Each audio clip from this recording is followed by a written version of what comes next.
Selamat pagi, salam sejahtera untuk kita semua. Kembali lagi bersama saya Veronica Neneji. Di sini saya akan memberitakan tentang masalah pendidikan di Indonesia. Indonesia adalah negara kepulauan berbentuk republik dengan jumlah penduduk mencapai 275,36 juta jiwa. Saat ini pendidikan di Indonesia diatur dalam Undang-Undang Nomor 20 Tahun 2003 tentang Sistem Pendidikan Nasional. Pendidikan Indonesia terbagi menjadi 3 jalur utama, yaitu formal, non-formal, dan informal. Dalam suatu sistem tentunya akan selalu saja ada kelebihan serta kekurangan. Tetapi kinerja pada sistem akan menghasilkan kualitasnya seperti apa? Jika dijalankan dengan baik, tentunya akan banyak sekali hal positif dan hasil yang baik. Pendidikan di Indonesia masih belum bisa dikatakan maksimal dalam perancangan sistemnya. Pasalnya, masih banyak masalah yang terjadi pada sistem pendidikan di Indonesia. Hal tersebut diakibatkan beberapa faktor yang menunjang baik buruknya kualitas pendidikan di Indonesia. Karena faktor tersebut masih belum bisa berjalan maksimal, maka pendidikan Indonesia masih terbilang dalam kualitas rendah. Ada sajakah faktor tersebut? Berikut beberapa faktor yang menjadi sistem pendidikan Indonesia. Yang pertama, bahan belajar mengajar yang masih minim. Bahan ajar yang digunakan bagi para pengajar masih belum bisa dikatakan optimal, karena masih belum merata pembagian bahan ajar ke seluruh pelosok negeri. Masih banyak pulau-pulau tertinggi yang jauh dari sentuhan pemerintah, akibat banyak anak yang tidak dapat mengenyam pendidikan yang layak.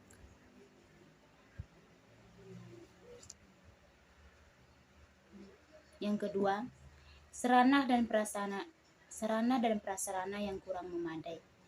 Lagi-lagi membahas mengenai negara kepulauan yang masyarakatnya tersebut ke seluruh pelosok negeri. Pembagian sarana dan prasarana yang tidak merata.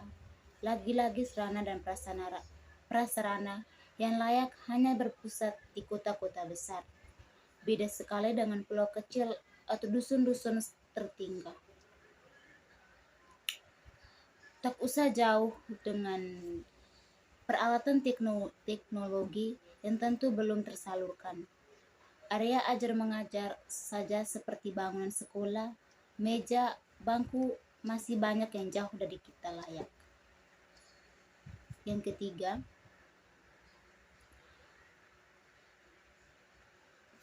profesionalitas guru yang kurang.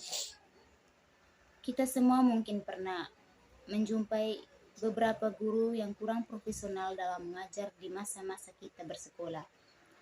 Banyak guru yang kurang bertanggung jawab pada profesinya, ditambahnya banyak jam-jam kosong atau guru sengaja tidak masuk kelas.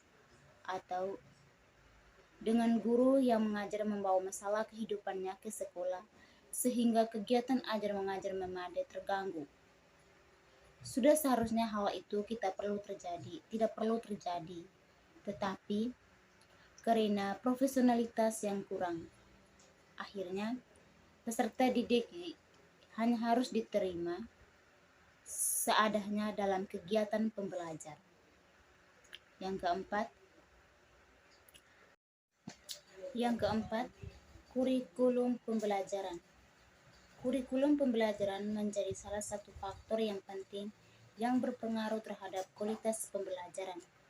Karena kurikulum ini dijadikan sebagai acuan untuk mengajar. Duase ini banyak beredar di media sosial tentang seorang murid yang mengeluarkan kurikulum pembelajaran di Indonesia, ganti materi, ganti kurikulum, singkatnya begitu. Ya, memang kita tidak dapat menutup mata dan telinga pada hal tersebut. Pasalnya, kurikulum yang diganti-ganti tidak efektif bagi siswa.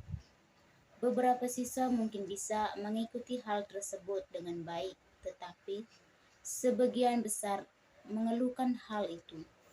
Pasalnya, Baru saja kita mengerti kurikulum lama yang diganti siswa harus mulai beradaptasi lagi dengan kurikulum yang baru. Dan masih banyak lagi hal yang harus diperbaiki dalam sistem kurikulum pendidikan di Indonesia. Yang kelima, dana pemerintah. Tidak jarang kita mendengar anak yang putus sekolah karena keterbatasan ekonomi. Tak jarang pula kita mendengar bantuan dana pemerintah yang salah penerimanya. Maka, inilah salah satu yang akan menjadi alasan kemunduran pendidikan Indonesia, anak bangsa yang seharusnya mengenyam pendidikan dengan kualitas terbaik, harus mengurungkan niatnya karena keterbatasan ekonomi.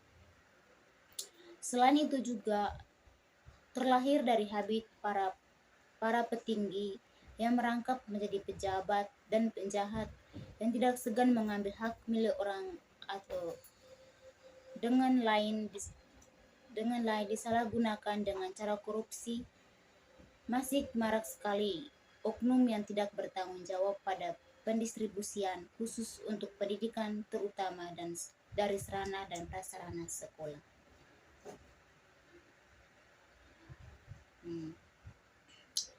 Sekian saja sekilas berita dari saya. Kurang lebihnya mohon maaf. Selamat pagi dan selamat beraktivitas.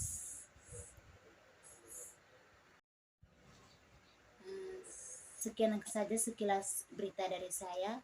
Saya Firnika NJ, mohon undur diri dari hadapan Anda.